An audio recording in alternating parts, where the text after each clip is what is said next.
Hey guys, Andrew Waters here. I'm a local attorney and law firm owner in Redwood City. I've been invited by Sabre Tactics to present this module on civil litigation. I'd like to jump right in. Background on me, got my website up here. By the way, sorry for the telemetry up here. It's on-screen display from the camera and I haven't turned it off yet, but I'm working on that. Anyway, background over here on the left. Got my website. I'd like to give you a brief tour of my facility. My office, we've got both an actual office and a trial laboratory, as I call it. The most relevant section to you would be the trial laboratory. This is essentially a mock courtroom, which has a layout that accommodates both parties, plaintiff and defendant, the judge, court reporter, and a jury box over here with additional seating in the rear and a control room for observation. So we'll talk about that a little bit later. But one of the important things that we do here is practical training of clients who go into the trial laboratory to practice for trial. But we'll get to that. In terms of me and my staff, got 5 attorneys in the firm. Myself as the principal attorney and some colleagues here, and administrative staff. And in terms of me, 19 years in practice, 40 trials. So I recently trademarked the term the Polite Gunfighter. That's the name of my CCW defense program. But in any case, I feel like I'm highly qualified in civil litigation. Let's talk about the anatomy of a civil lawsuit. So, first thing that happens when you have an incident that may result in civil liability is obviously the incident occurs, maybe there's a police report or a law enforcement intervention of some type, and then the dust settles. And what are you left with? You have an incident report from the police, usually, or you have a statement to your insurance company if it's a car accident, things like that. The next thing that happens after the incident is the plaintiff, which is the other party in this scenario, is going to hire an attorney. Usually they'll hire what's called a personal injury attorney or a plaintiff's attorney, as they're also called. Plaintiff's attorney makes their money by suing people on large claims on contingency. Contingency means the attorney is advancing their time and often the costs of the lawsuit on the chance of getting paid. That's legal in California and most states because the attorney is sharing the risk with the client. And the idea is that if the plaintiff's attorney gets a share of the recovery, they'll be motivated or incentivized to recover a lot of money for their client. So, first thing that happens when you have a plaintiff attorney on contingency is you'll get a demand letter. I'm going to show you an actual demand letter from one of my cases here. This is not a self-defense incident, but it is applicable because this is the type of letter you will receive if you're involved in a self-defense incident and the other party sues you in a civil lawsuit. Typically, you'll see the attorney's information at the top. There'll be an introduction that says it's for settlement purposes or it's a demand letter. They'll say who they represent, and they'll say the basis for the claims in the most favorable possible fashion to them. This one in particular is a very long and unusual demand letter, but I chose this one because it's a recent sample from just a couple months ago. Basically, they'll outline the claim in as much negative detail as possible. And at the end, they'll offer a resolution. In this case, they don't have a monetary demand in the complaint, but they say that they say that it's a 7, 8, or 9-figure punitive damage award, which could be 7 figures or higher in this case, but they give it justification on that ground. This case, in my assessment, is about a 2 out of 10 in terms of bad behavior. The employer allegedly didn't prevent sexual harassment of the plaintiff, but the underlying conduct is minor. Anyway, it's not going to be, it might be 5 figures max. But the point is, this is the type of letter you will get if you're involved in an incident that results in a civil lawsuit before they file the lawsuit. Now, often Responses to these types of letters are, in my case, a brief email to the attorney saying, claim is baseless and you have absolutely no reason to bring this. We're not interested in settling. And that's my style in a case like this where there is minor exposure, if any. Next thing that happens, when you deny their claim or deny their invitation to negotiate, they will file the lawsuit or not. In this case, they filed the lawsuit. And here's what the lawsuit looks like. This is the summons, which is the first page of the complaint package. And it shows who the plaintiff is, which is this. And it shows who the defendants are, which is my clients. It shows the date that it was filed, a bunch of legalese that warns you about responding, getting a default judgment against you, etc. And you have 30 calendar days from when you are served with the complaint package personally, or by substitute service, 40 days. But in any case, 30 days from when you're personally served, which means someone hands you the papers, and then you have 30 days to respond to the complaint. If the 30th day falls on a Saturday or Sunday or a court holiday, it's extended to the next business day. So if you're served with a complaint on a Friday or a Saturday, and the 30th day after that falls on a Saturday, Sunday, or a court holiday, you have until the following business day to answer the complaint. The summons will also show which court it's in, which is this, and it'll show the case number. It also will show, and this is important, who the plaintiff's attorney is. That way you can have your attorney reach out to this attorney and discuss the case with them, or whatever you want to do. I don't recommend contacting the attorney directly if you're unrepresented, because anything you say can and will be used against you in a court of law, especially in a civil lawsuit. I should note, just as I'll get to this later, but when you assert the Fifth Amendment, privilege against self-incrimination in a criminal case, that assertion can be used against you in a subsequent civil case. That's why I don't recommend saying nothing to the police or 911 when you're involved in a self-defense incident. I'll get to my exact script later, but generally speaking, when you have a self-defense incident and you're calling 911 or the police are talking to you, I would say this: I've just been involved in a self-defense incident. The other party is down.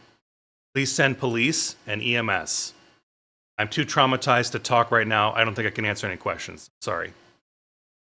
That's the basic outline of what you should say, in my opinion, when asked about a self-defense incident. Anyway, when you have this summons, this is just the first page. Now, there will also be a complaint attached to this. This is the sample complaint that is actually filed in this case, and it shows kind of the same thing as the demand letter in sometimes less or sometimes more detail. But you'll see the date that it was filed and the different claims that are in the complaint, so on. This is usually legalese that your lawyer will deal with, but you should at least read the complaint to know what the claims are and to start working on your defense. At this stage, when you've been served with a complaint package, you want to take notes about each claim and give a timeline to your attorney about what happened and what the response should be. Now, you're not relying on your attorney to do this because your attorney doesn't know all the facts that you know about the incident or otherwise. At best, the attorney has secondhand information. So that's why it's important to create source material that your attorney can use. Okay, so this is a typical complaint, just legal language and a factual timeline.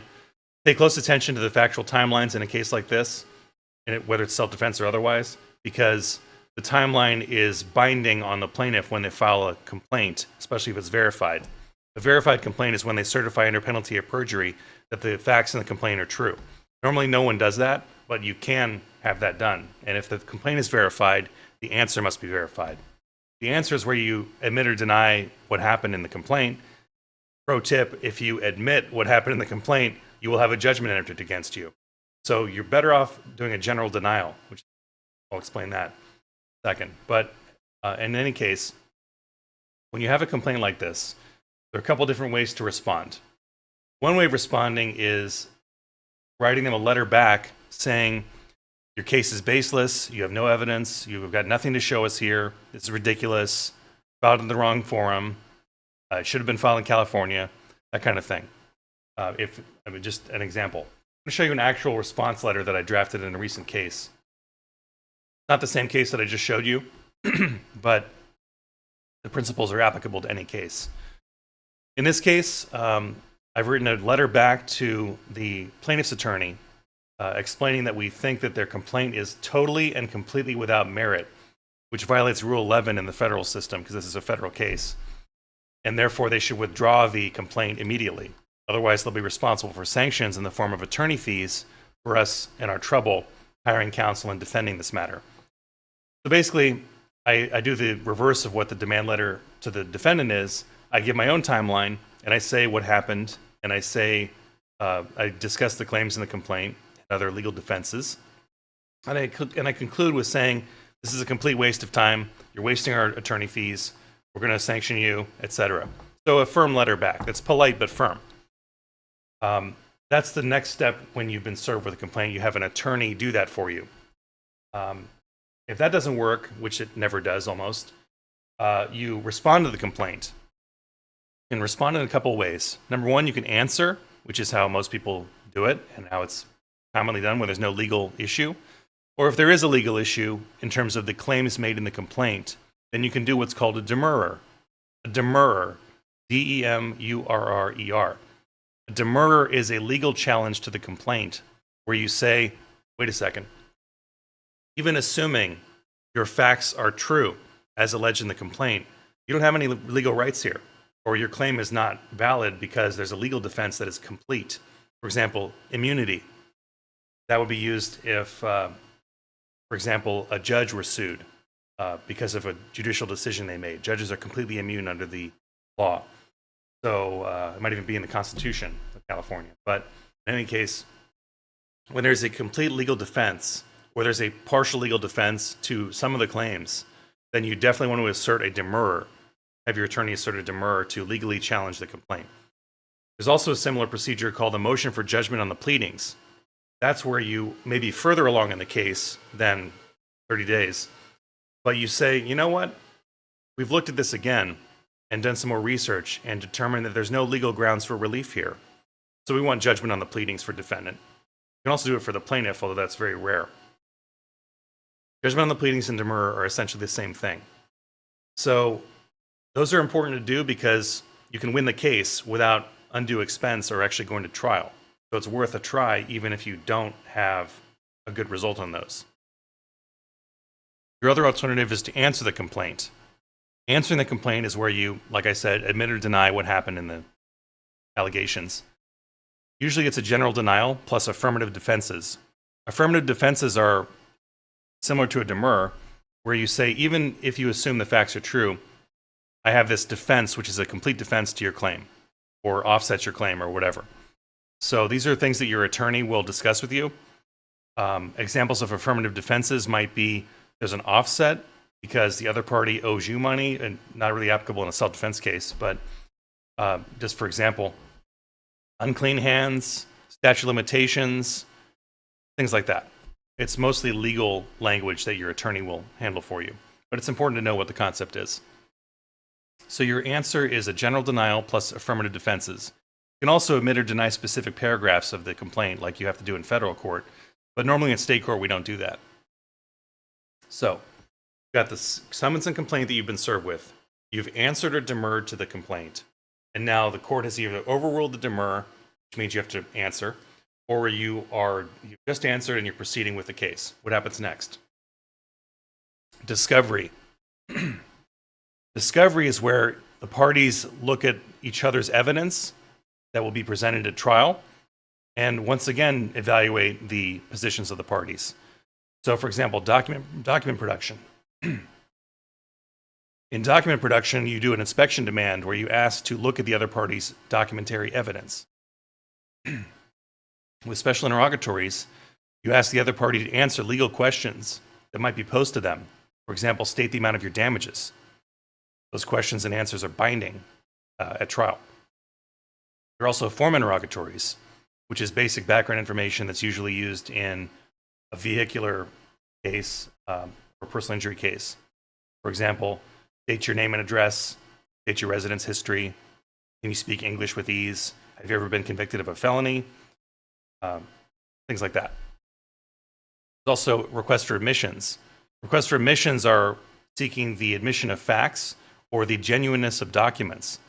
The admission of facts is so that the party can bind you to those admissions at trial. For example, was there a valid contract?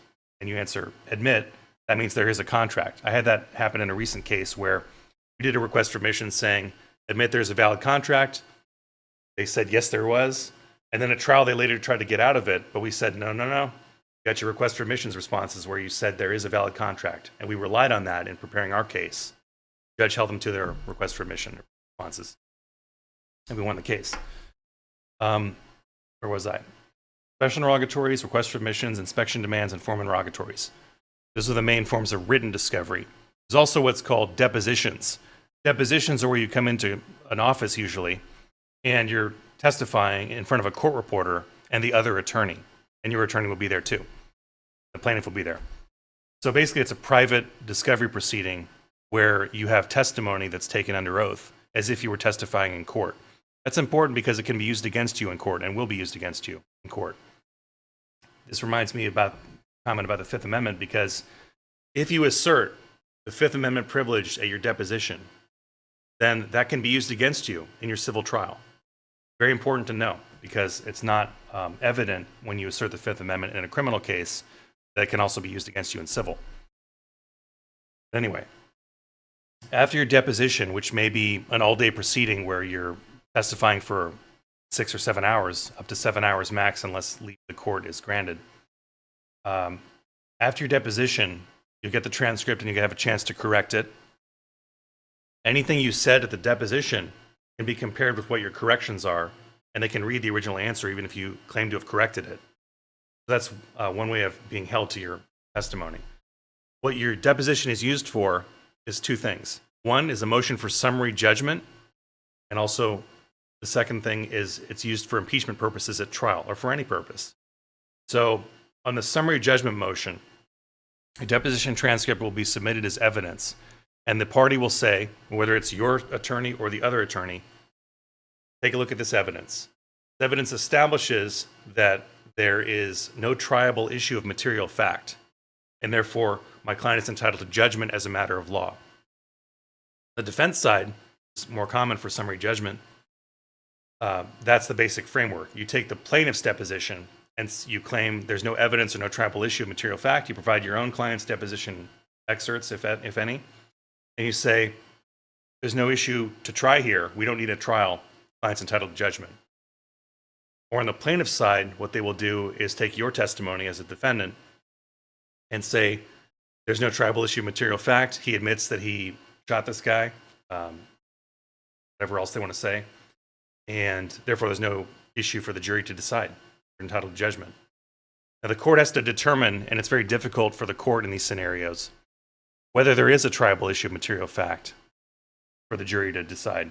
If there is no triable issue, the judge can decide the motion and award judgment based on the motion for summary judgment. So that does happen, and there are different recourse options available for a loss in that scenario. But the point is, that's one way to win before trial, and it's also worth doing, and your attorney in a self-defense case will for sure do that. So after summary judgment, let's say summary judgment is denied and the case is proceeding to trial. You're looking at about, after filing the complaint, about 2 years to get to trial in a typical case. Could be longer, could be shorter. Usually not shorter, but sometimes longer. So it's 2 years later, you're going to trial, it's a jury trial, and you're ready for trial. What happens? First of all, there's a pretrial conference where your attorney goes and attends for you, and they will talk about briefing schedules and exhibits and things like that. By this time, discovery should be complete. Maybe an expert witness disclosure, where you have a use of force expert or some other expert witness who's testifying for you as the defendant, and the plaintiff will have their own experts. So that can be what's called a battle of the experts, where there's experts on both sides disagreeing. The jury has to decide who to believe, which is their job.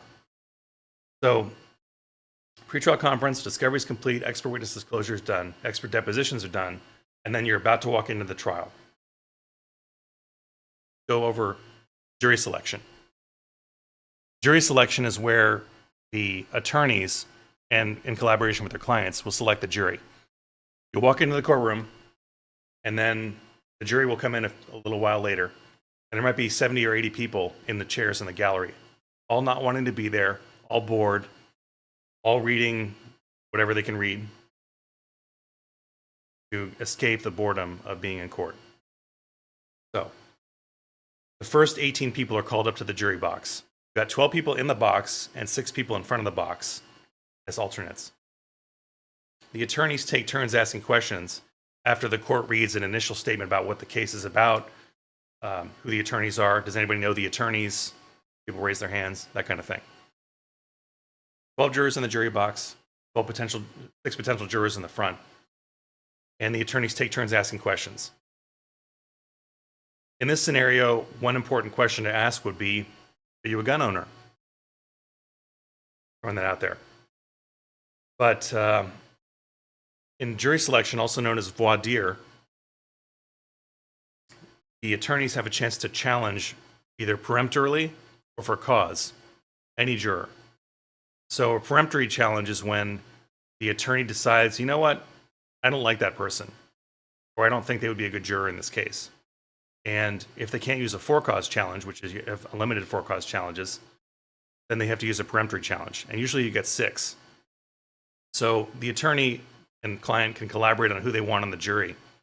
And with each side getting 6 peremptories, you can empty the jury box and then people get called up again and move up from the front row up to 12 times. Up to 12 jurors. But you can effectively empty the jury box and have the alternates take their place, and then more alternates come in. And then this process repeats until you have a jury or all the peremptories are exhausted. There are no more for-cause challenges left because nobody has any grounds. And you have a jury. Jury is sworn in. There are 12 people and 2 alternates usually. Sometimes 3 alternates, 4 alternates. Depends on how long the trial is. Most civil trials are in the 5-day range for a jury trial. Most civil trials that reach a jury are about 5 days. It could be longer, especially if it's a criminal trial that's complicated or gang-related, or a complex white-collar case. But most civil trials that are typical, I'd say about 5 days max for a jury trial. So, jury is sworn in. The plaintiff makes an opening statement. Plaintiff's attorney makes an opening statement. At the close of the opening statement, which is an outline of what the evidence will show, according to plaintiff, the defense, before providing its opening statement, can move for nonsuit. That's another strategy to get rid of a claim during the trial. Because if the plaintiff's opening statement doesn't present the evidence that makes out their claim, then there's nothing for the jury to decide. There's no point in proceeding with the trial. So the judge has to decide whether to grant that motion or not, and they can partially grant it on some of the claims. So, plaintiff opening statement, motion for nonsuit, it's denied. Defendant makes their opening statement. Then plaintiff presents their evidence. And this is in the form of witnesses. They don't just get up and talk. This is the witnesses' question and answer, question and answer. Plaintiff will often go first. Sometimes they call the defendant first under Evidence Code 776. They're allowed to do that. So be prepared to go first in a jury trial. You'll be asked about the incident, background, what you were thinking, and they'll deconstruct what happened from your perspective. The plaintiff's perspective, now if the plaintiff survived and is suing you because of their injuries, they'll talk about their pain and suffering, what they've had to do for treatment, trauma they experienced, PTSD, and so on. And they'll talk about their damages, which is a combination of the foregoing. So if the plaintiff didn't survive the shooting, then you will have their personal representative, which might be a family member of the plaintiff's decedent, suing you for wrongful death. In that scenario, the plaintiff's family, the decedent's family, will get up and talk about the plaintiff, decedent, and how important they were, how they relied on them for support, how nice they were, how good they were in the community, things like that. So this is a morality play. The number one predictor of success in a jury trial for personal injury, wrongful death, is who the plaintiff is. You better watch out, because if the plaintiff is sympathetic, then there's massive exposure for the defendant. You want to be Mr. Nice Guy, Mr. Reasonable, Mr. Flexible, Mr. I just wanted to do the right thing, because of the morality play nature of a jury trial. Okay, so plaintiff is done with their evidence. Then, before defendant presents their evidence, the defendant's attorney can file a motion for judgment at that time. It's effectively a motion for non-suit again. And the judge has to decide once again whether the evidence heard during the plaintiff's case was sufficient to sustain the decision that could be made by the jury. There's also a motion for directed verdict, but that's after the defense presents their evidence. And then there's also a motion for judgment notwithstanding the verdict after the actual verdict. So, plaintiff evidence, defense motion, defense evidence, plaintiff rebuttal, case is submitted to the jury. That's the process. Once the case is submitted to the jury, they deliberate for however long it takes. There are three possible outcomes for the deliberations. One is they reach a verdict. One is a mistrial because they don't reach a verdict. And three is some catastrophe happens and they're unable to finish deliberations, in which case you get a new trial. Let's assume they reach a verdict. In a civil case, unlike a criminal case, it's 3/4 of the jury, 9 out of 12, have to agree on verdict for there to be a verdict in a civil trial.